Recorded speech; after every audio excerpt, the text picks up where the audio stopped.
A tremor in the earth. The pillars of everything you believed crumbling to dust. The voice of moral authority, once a lighthouse, now a distant echo in the void.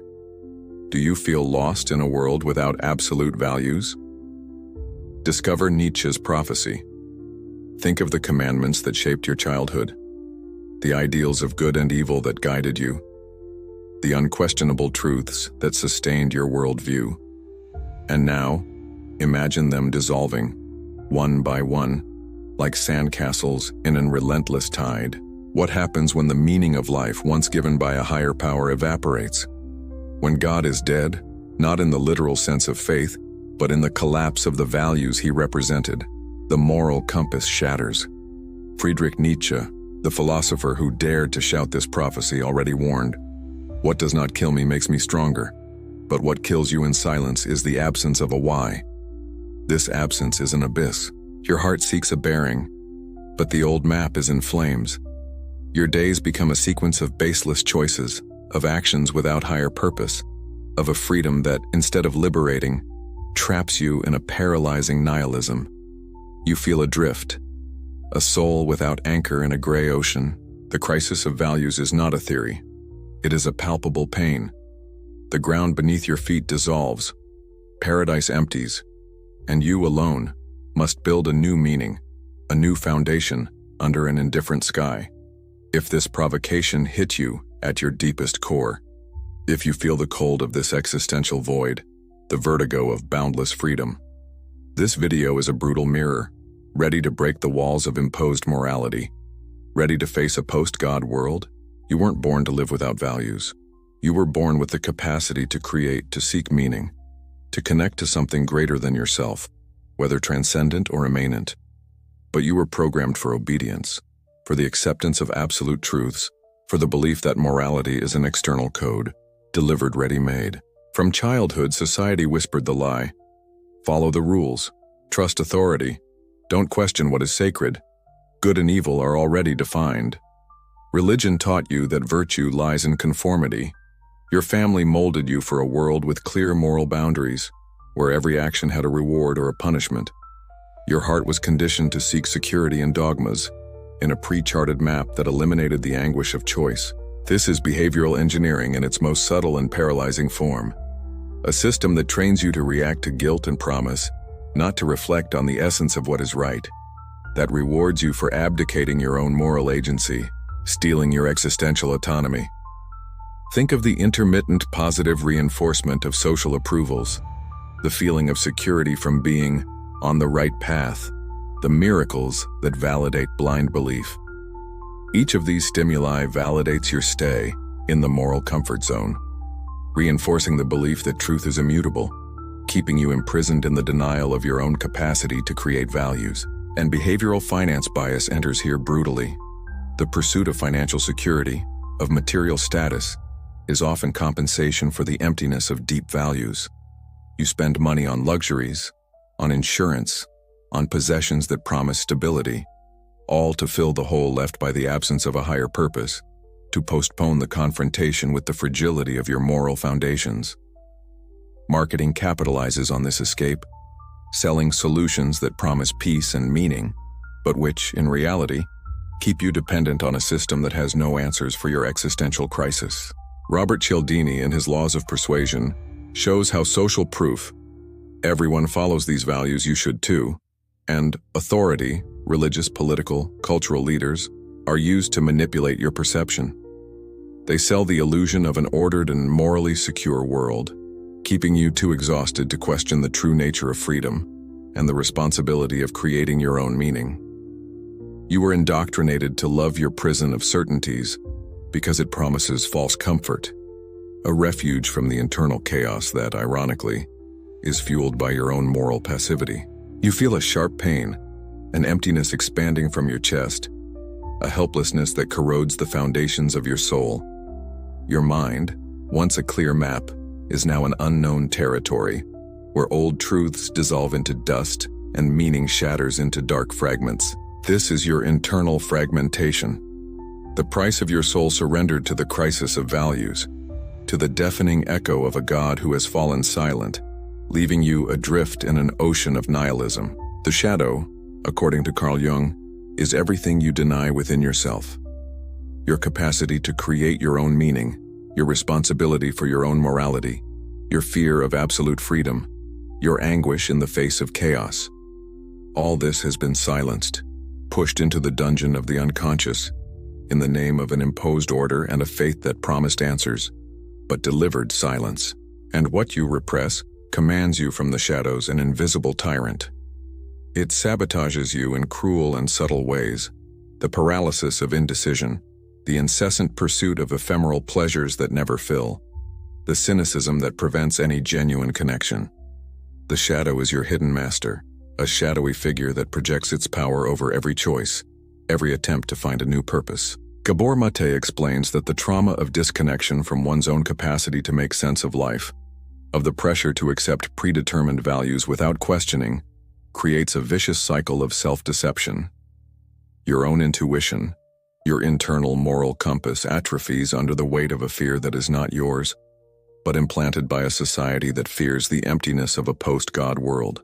You project your shadow onto those who seem nihilistic, onto those who have no morals, onto those who live without a bearing. Because seeing freedom in them, even if chaotic, means confronting your own prison of dogmas, your own denial of the responsibility to create your own path. You wear the mask of the righteous citizen, the devoted faithful, but behind it, your soul screams for authenticity and for a meaning that transcends it. Your identity becomes the crisis of values itself. You are not who you are. You are the person that the emptiness of the world and the absence of absolute answers allow you to be. A puppet moved by the strings of existential anguish. How much of your life is spent maintaining this facade of order? In feeding the belief that imprisons you? In fighting against a chaos that perhaps is the very essence of freedom? If this truth provoked you, if you feel your soul contracting before the depth of this emptiness, comment below, I choose my own meaning.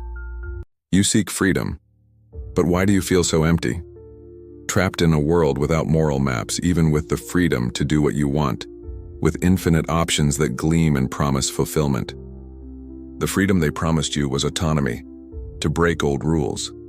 But the absence of a bearing stole even the ability to decide, to find a purpose, the freedom to come and go, to choose your own path.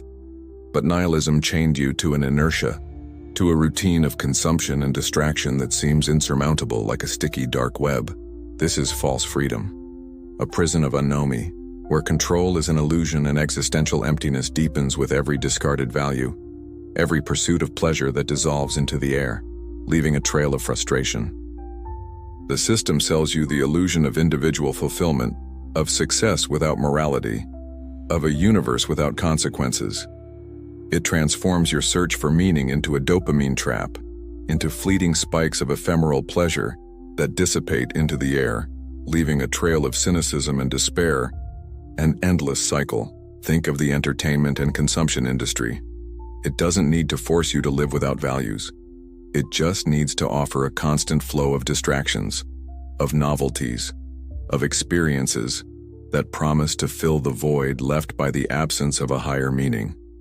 And profit flows dripping from your existential anguish. This is nihilistic capitalism. It profits from your crisis of values, from your search for meaning, from your inability to connect to anything beyond the material.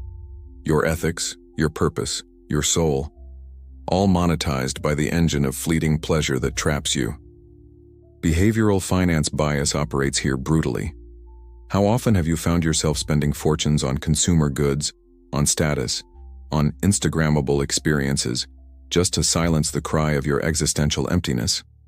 The pursuit of external validation and aversion to the discomfort of self-reflection shape your finances, transforming money, which should be a means to true freedom, into fuel for your own meaningless prison. Daniel Kahneman taught us about present bias, the preference for a reward now, even if the long-term cost is your very soul.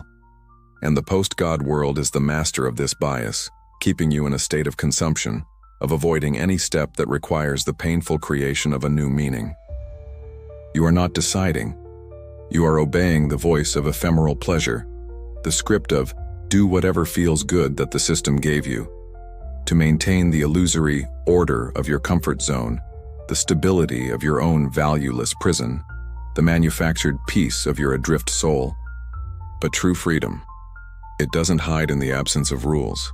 It is conquered in the responsibility of creating your own, in the courage to inhabit the void and forge a new meaning, a new purpose that illuminates the chaos. Rupture is not the discovery of new laws.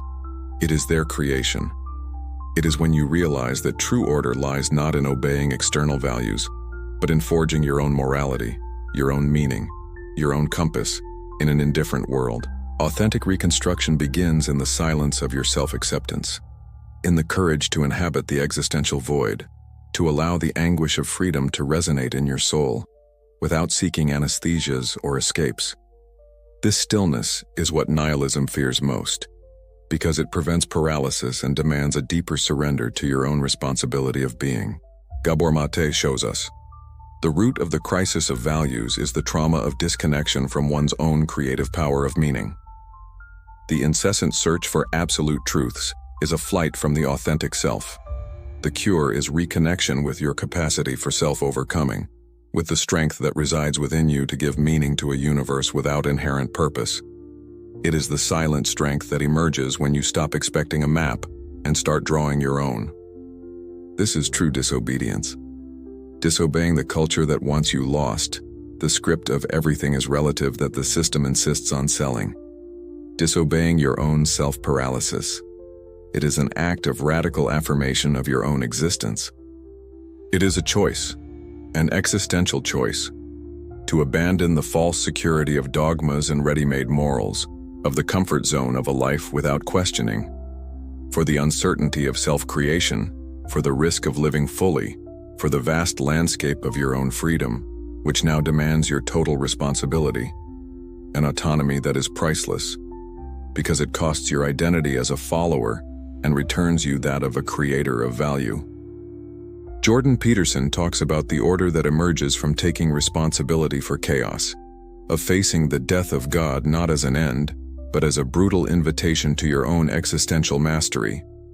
Your life is not a destiny to be fulfilled, but a work of art to be created. With every choice, every value forged, every act of courage, as an affirmation of your own fullness, you will lose the fear of emptiness. You will stop sabotaging yourself with the pursuit of ephemeral pleasures, because there will be no part of you hidden behind nihilism, no vital energy wasted fighting the indifference of the cosmos. Your soul, free to create. This is freedom. Not the freedom to live without rules, but the freedom to create your own, to be, to feel, to live with purpose, with presence, without the crisis of values, without the invisible chains of nihilism. Do you feel lost in a world without absolute values? Discover Nietzsche's prophecy. Embrace the freedom and responsibility of creating your own values in a post-God world, finding your own path. True freedom lies not in following, but in forging your own meaning. How does the death of God, in the sense of transcendental values, force us to create our own meanings and confront nihilism? It is an abyss, but also a blank canvas for your own existential mastery. You are not merely a follower. You are not an emptiness. You are not a castaway in a sea of chaos. You are a consciousness capable of creating, of giving meaning, of building your own order, capable of illuminating your own path, even in the absence of ready-made truths. The price of freedom is not speech, but the courage to break the silence the system imposed on you, the courage to face nihilism head-on, to embrace the responsibility for your own existence, to be the creator of your own morality. Choose your affirmation. Even if it doesn't come from ancient dogmas, even if it leads you down a solitary path of self-discovery. This is your deepest freedom, to be who you truly are, beyond the crisis of values, beyond the imposed emptiness, beyond a world without God. If something awakened in you in this video, if the pillars of a new meaning seem to rise in your soul, comment, "I see beyond the veil of nihilism." And to help you find your own meaning and purpose in this post-God world, Viktor Frankl's Man's Search for Meaning is your next step. Link in description. Share this content with anyone living trapped in the anguish of a world without absolute values. And if you want to keep breaking cycles with me, subscribe now. The shadow you avoid controls you. Freedom only frightens until you discover you were ready all along. Rupture is the beginning. Consciousness is the path to your creation of meaning.